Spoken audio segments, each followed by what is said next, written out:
Economists have warned that there are tough times ahead for South Africans hoping to enter the property market unless they tighten their belts. The weak rent, coupled with a sluggish economy and a shortage of housing stock, have been cited as some of the reasons plaguing people trying to purchase a house.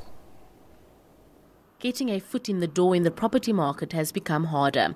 Some economists say that buying straight away is not the best option. If you're a first-time buyer, or if you are relocating from, say, Johannesburg to Cape Town or vice versa, as an example, rather rent for the first few years and save the difference religiously every month. The difference between, as I said before, between your rent and what your installment would have been. And then in 5 years' time or 3 years' time or so, you'll be better off, and then of course you are better placed to hopefully to buy your first house.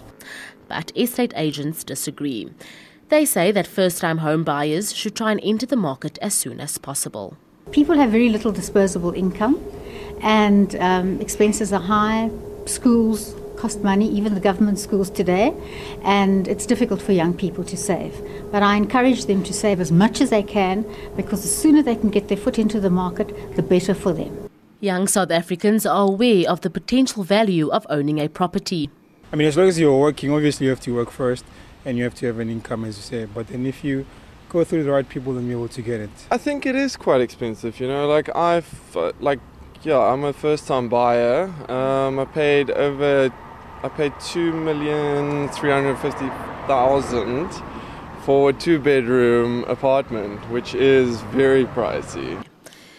The SA Reserve Bank is expected to keep the repo rate, that's the rate at which it lends to commercial banks, unchanged when it meets this week. This means that banks will leave their mortgage interest rates at 9.25%. However, some economists expect the Reserve Bank to hike rates towards the end of this year. Carmen Lochenberg, SABC News, Cape Town. Credit rating agency Moody's says a ratings change for South Africa is unlikely in the foreseeable